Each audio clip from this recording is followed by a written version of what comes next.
hear the word high performance, but what about elite performance? That's exactly what we want to talk about today.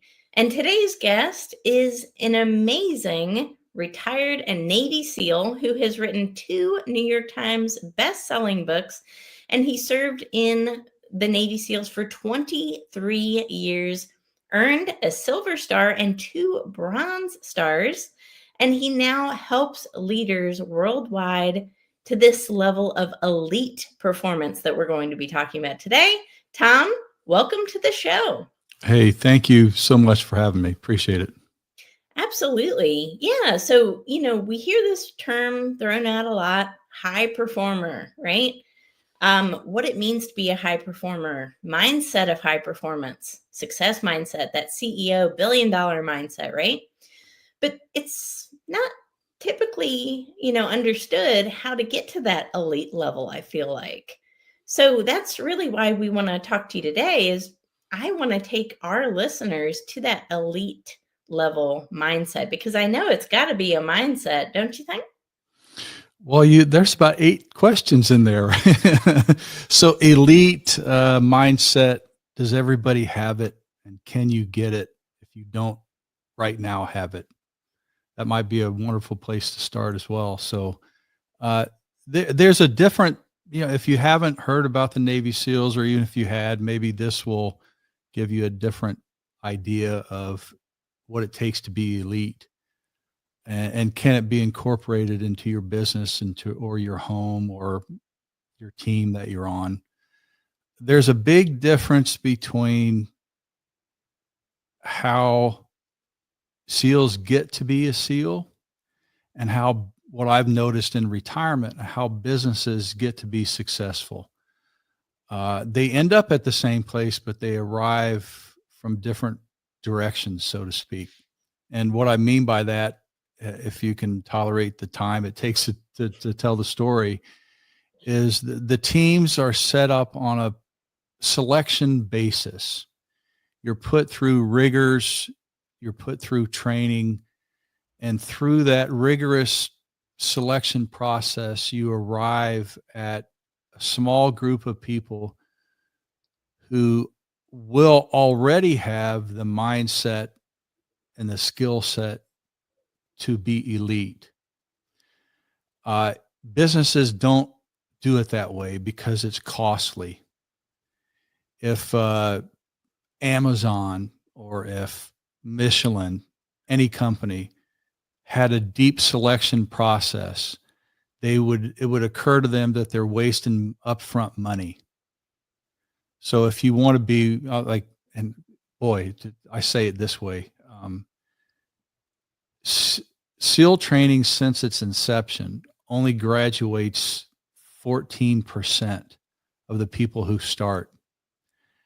And that 14% immediately goes on to success. Like everybody who becomes a SEAL, maybe the luck of the draw that you didn't see combat, but your life is measurably different because you've gone through that process. And how you get there, it might be, if you want to hear those stories, that may be relevant, but to be elite means you have made it through something other people cannot make it through or have chosen not to make it through. I actually think it's a choice not to do something difficult. And that's the definition of elite, is you have arrived at a location that very few people can sit on. Wow, that's powerful. How did you decide this was the right path for you? Well, I think of all, maybe this isn't the greatest story to tell, or maybe this is what, even from Bezos to all the other top people that you see today, you don't arrive at it by intent. Mm. Like everybody wants to do something when they're a kid. Like I wanted to be an astronaut. I have no idea why, but I wanted to fly, and that, probably isn't what Bezos wanted. He wanted one thing, and then he arrives at different crossroads and makes a decision to go left or right, and it was the opposite of what he intended. Uh, I I think I grew up at the greatest period of time. I was born in the late '60s, and I grew up in a great family. Not that I came from a harsh environment, which probably half the SEALs come from broken families. Uh, and I grew up with my parents telling me, You can do anything you want to do, but we don't have the money to pay for it. If you want it, you got to go do it on your own," which I wish everybody had. If you want to do it, you got to put in the hard work or the easy work that it takes to do it. And I grew up obviously playing sports. Uh, I had a full ride to Tennessee that I turned down to play football to go to West Point, which is, I think, if anybody's watching this, it's what you do after you fall apart that matters more than jumping the boxes that you seem to, the linear progression towards success. Nobody achieves that anyway. So I went to West Point, play football, and to be a soldier. And after my third year, I flunked out, which oddly I flunked out in English and later wrote a couple books. But uh, that hitting the bottom is the key to elite anything. Everybody who's elite has hit either a hard bottom and it broke them, and then they had to build back from zero, or they hit a soft bottom and then they can recover and then start doing whatever it takes to get back to the surface, so to speak. And on those periods of time when you fall apart, the differentiating factor is, does anybody get behind you, or do you try to do it alone? And I can say, if you try to recover alone, you will not recover.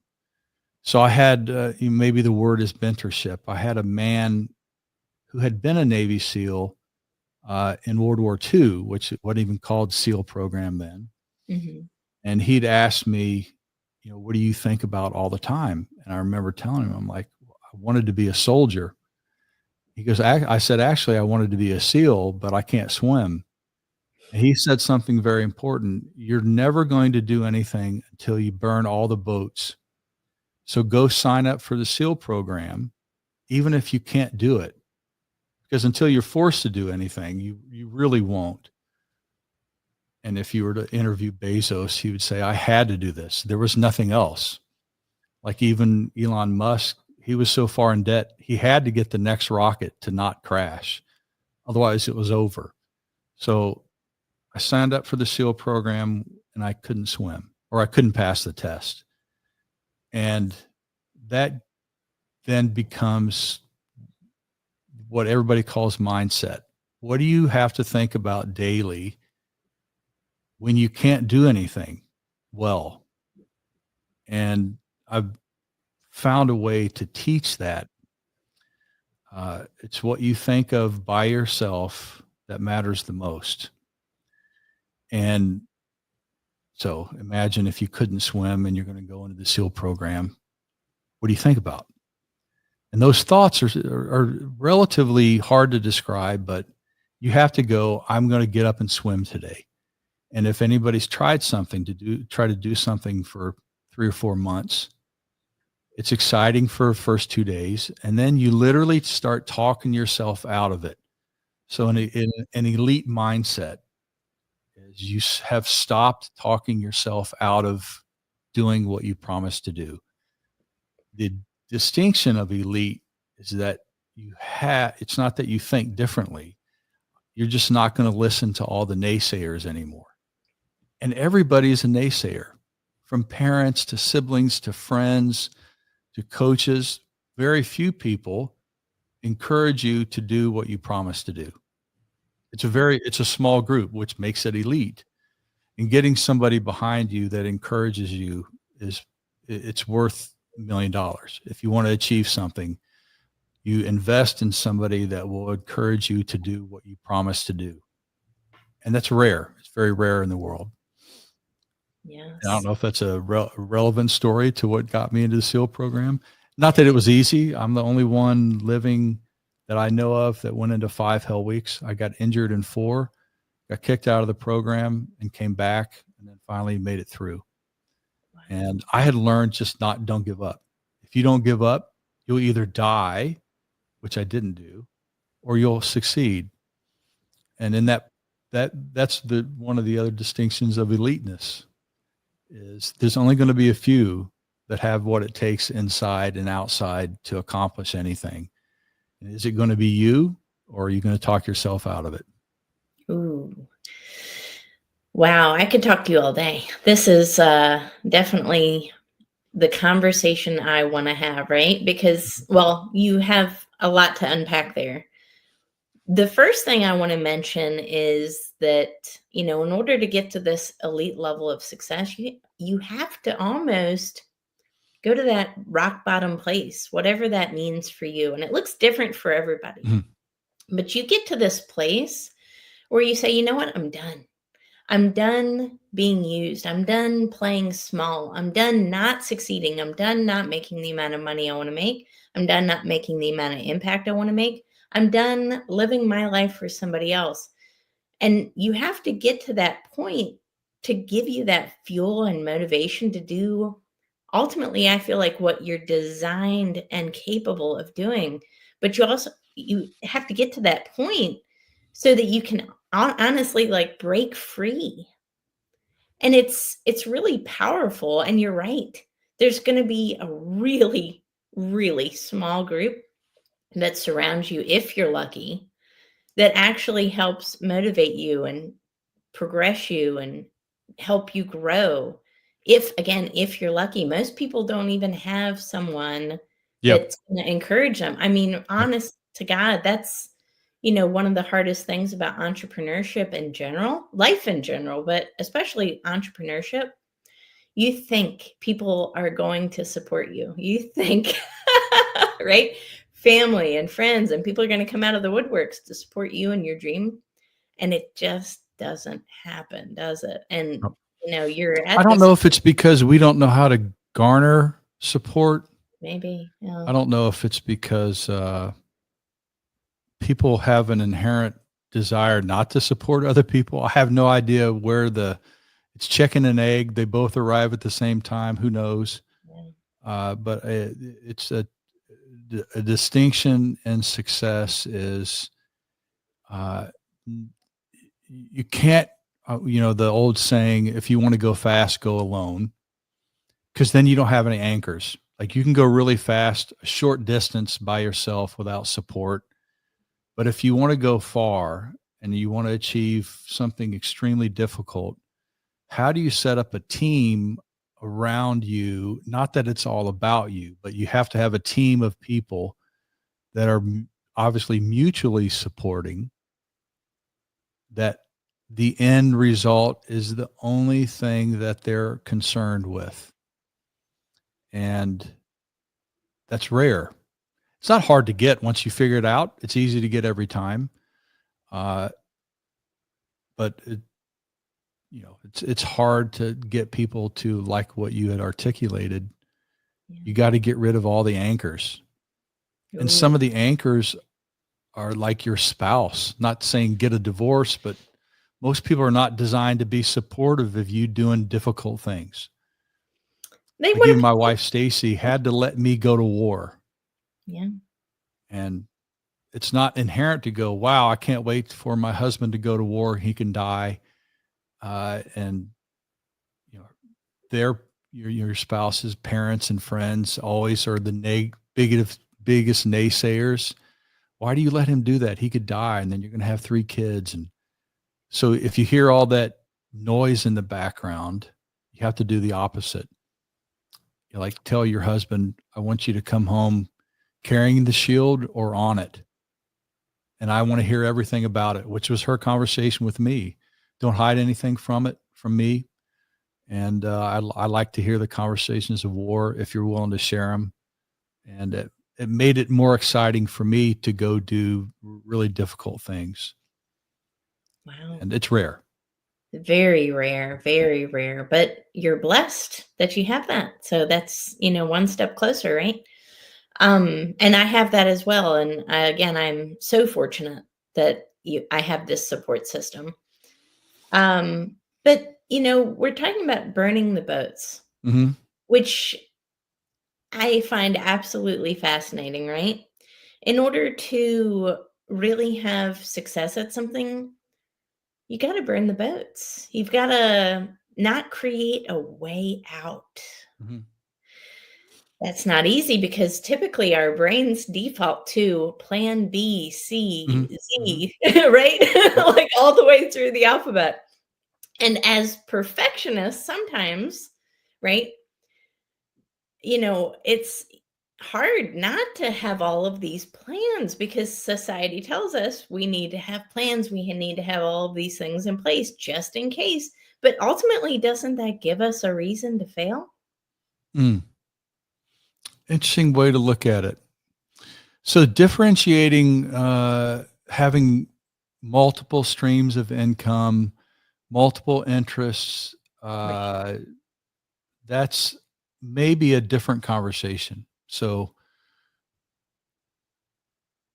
successful men and women take something that it's easier to listen to. Uh, Marriage. If you have plan A, B, and C, you'll take them. Yep. Well, I don't know if this is the right girl. I'm going to test it. And, if she horrifically does something bad, like cheats or drugs or something, I'm out. Hmm. That's Hmm. not burning the boats. But what's also missing in that conversation is how do you let the other person, talking about a marriage, grow in that relationship?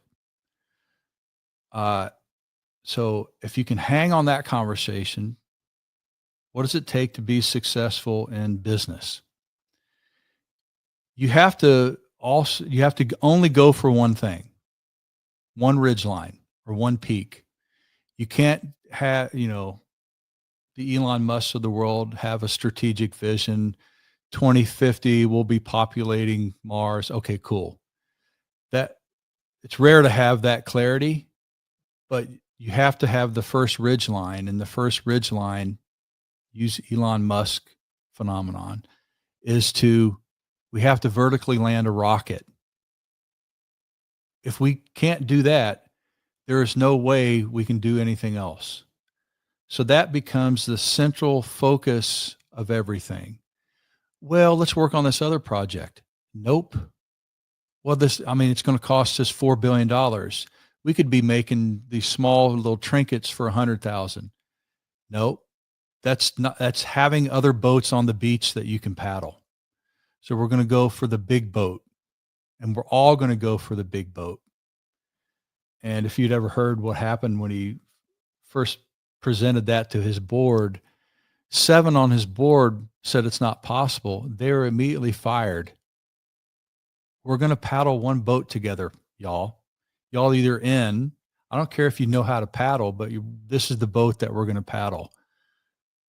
That's hard to do if you have multiple options. And in the SEAL teams, they took out options as a means to do anything. Uh, you're going to go, imagine, I had taken a SEAL platoon in 2009 into combat, and I was the chief of the platoon. I was the tactical leader. Every mission that you go on, there's no way out. We're going on this mission. Since it's a volunteer program, you don't have to go, but you can't not want to go though. If you go, you can't be the naysayer. So go all in. After this mission, we can figure out what we screwed up, but everybody who's going to go has to be 100% involved in it, because that's the only way to do anything.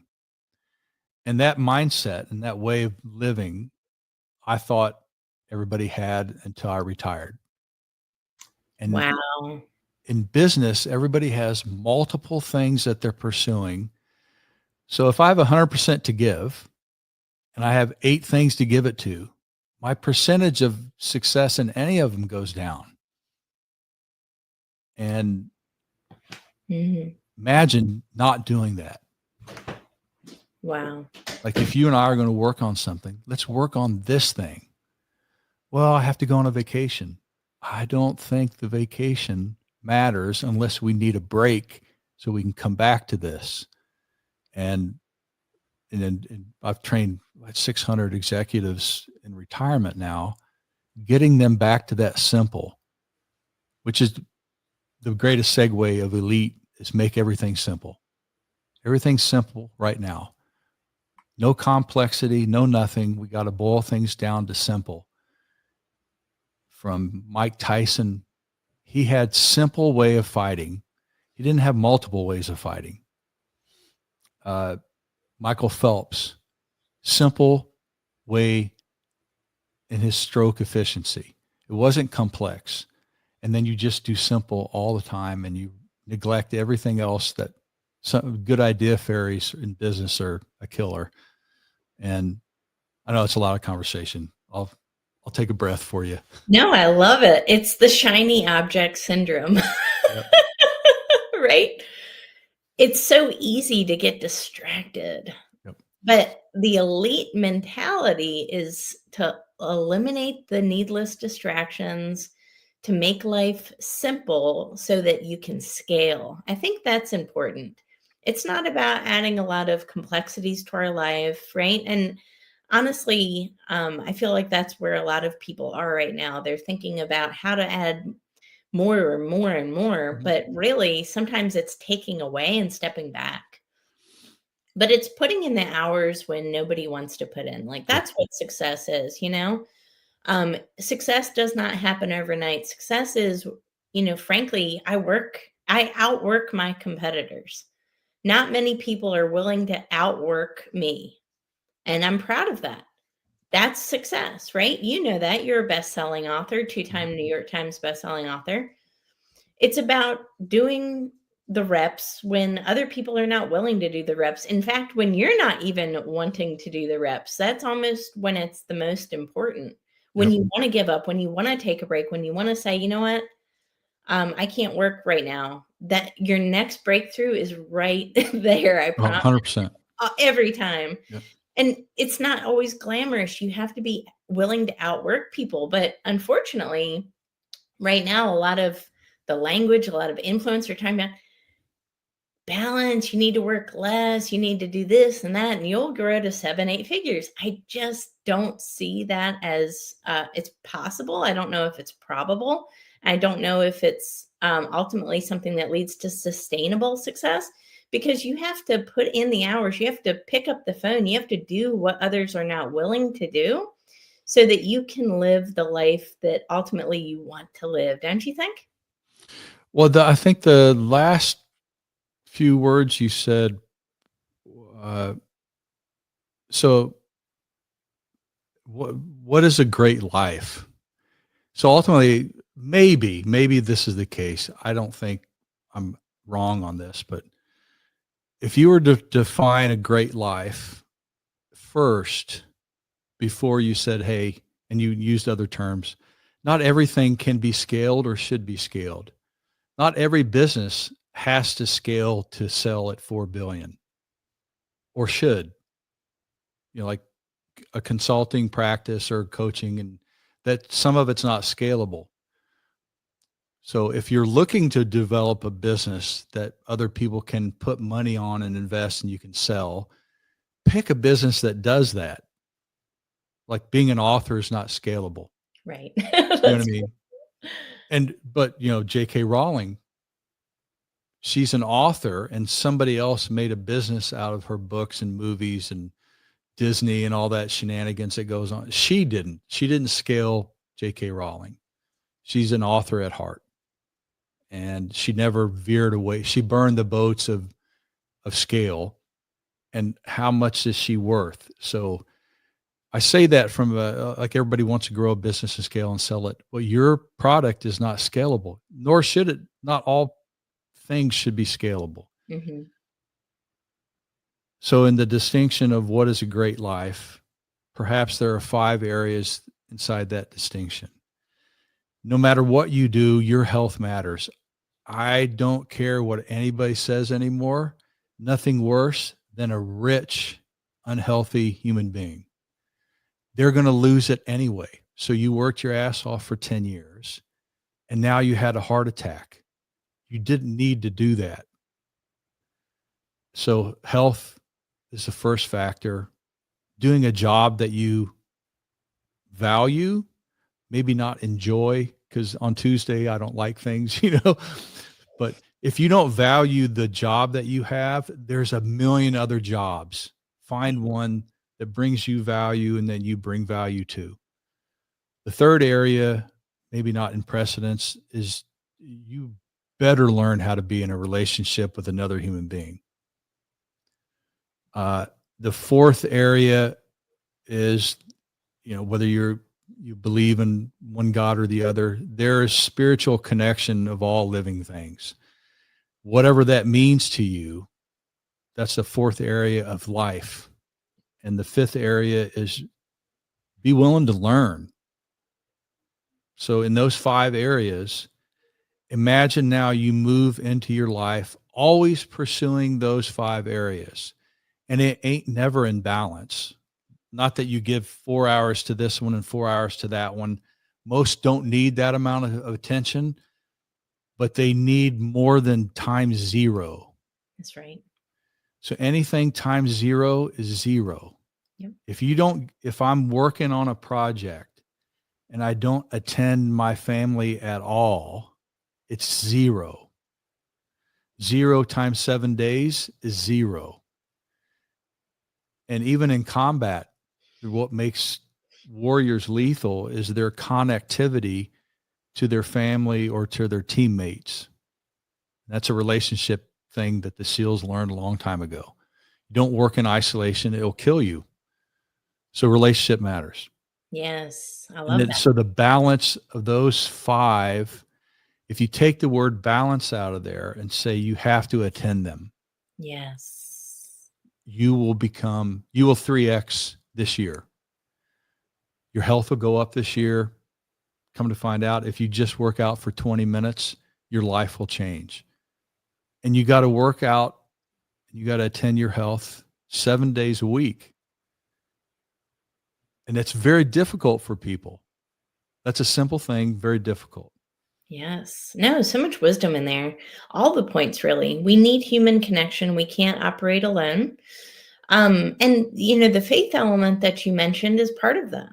We have to be able to have a relationship with ourselves, with our creator, before we can ultimately love and serve and have a relationship with somebody else, right?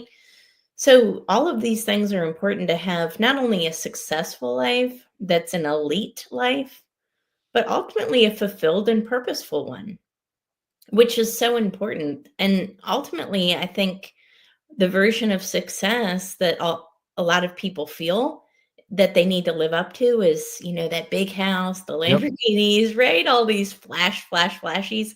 Honestly, for a lot of people, a version of success that I feel like a lot of people would be more happy with is a stable home life with a partner that supports them, a healthy body where they feel physically fit and energized, a job that they feel purposeful and fulfilled to go to every day, right? That they're feeling like they're adding value and helping other people.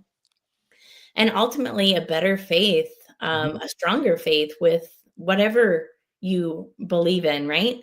Ultimately, these things are going to elevate you. And you're exactly right. It doesn't have to be leaps and bounds and marathons. You can do this in 20 minutes a day in increments that steadily increase and compound on each other. At the end of a year, if you do that enough with enough consistency, you're not going to be the same person. Isn't that right, Thom? Well, another way to look at it, which is profound, is one of my clients, multi-billionaire, and he only works 120 days out of the year. I'm like, well, what did you say? 120? How do you do that? He goes, I know that if I work 7 days a week, I don't accomplish anything. I'm you know, I can't recover. I can't encourage myself.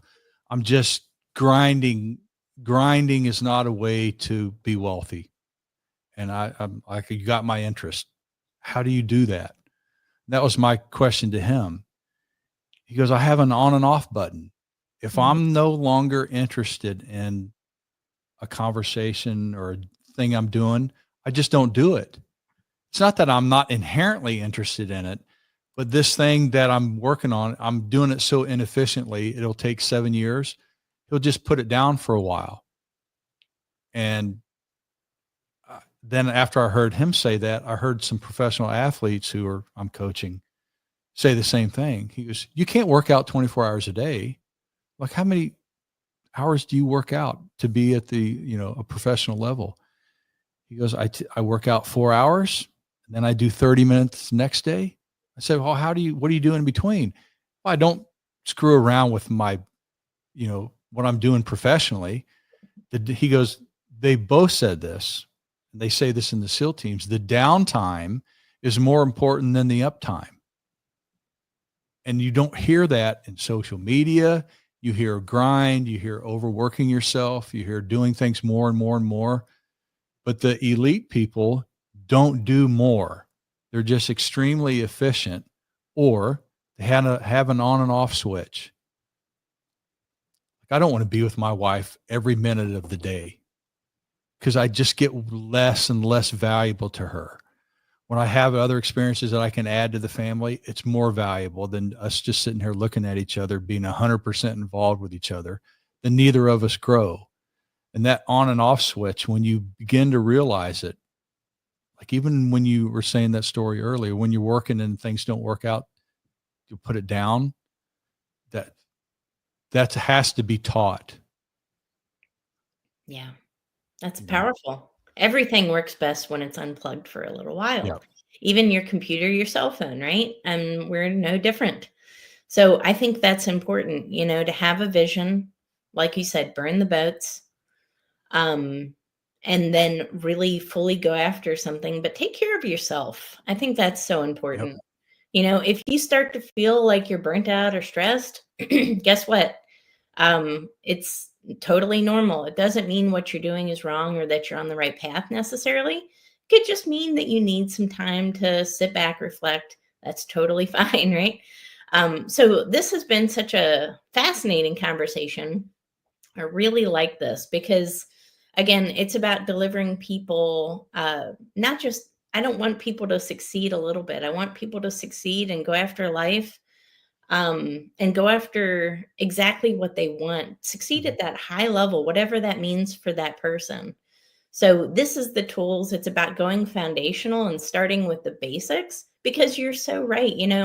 You can't start off from a place of all the way up here. You have to work on those foundational elements first so that you can ultimately grow and build upon that.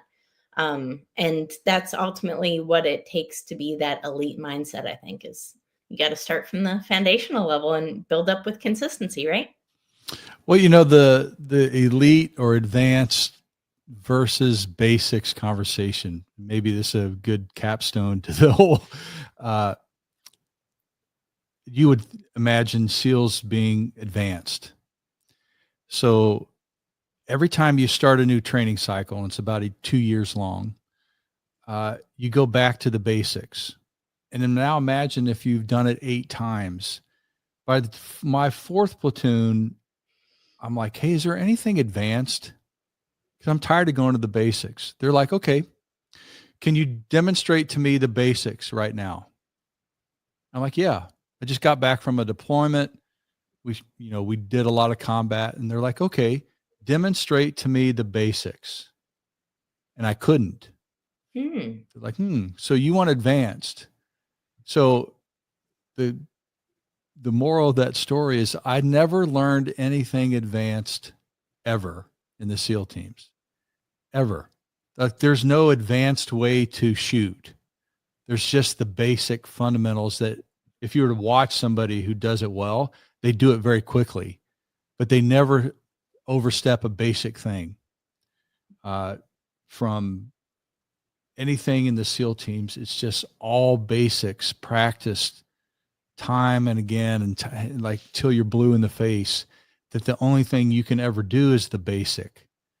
So if you were to coin elite performers, they're the only ones doing the basics.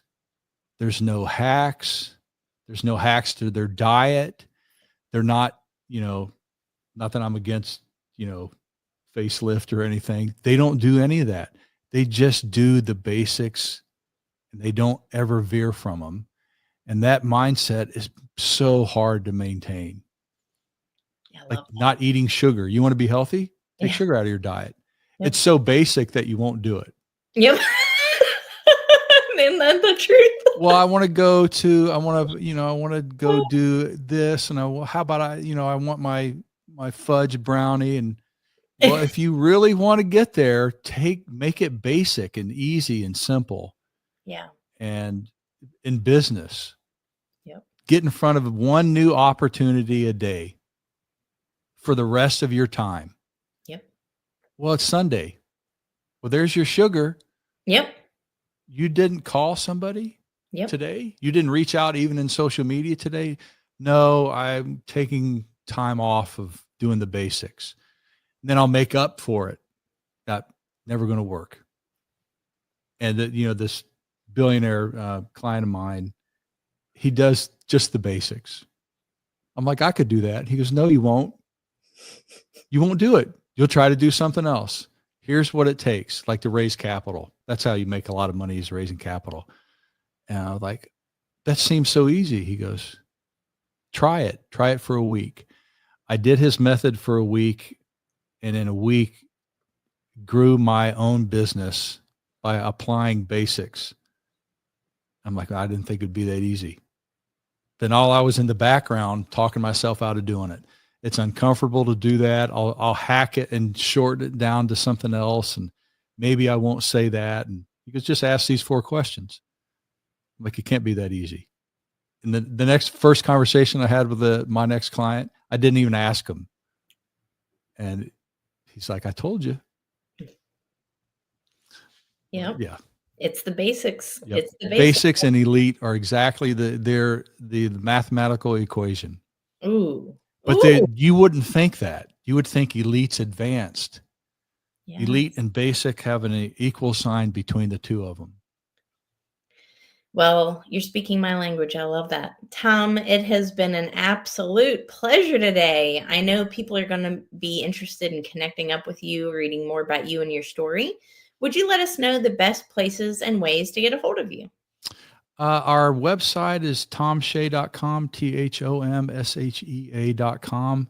And on social media, all the platforms, either search Thom Shea or Frogman Out was another version of our shenanigans.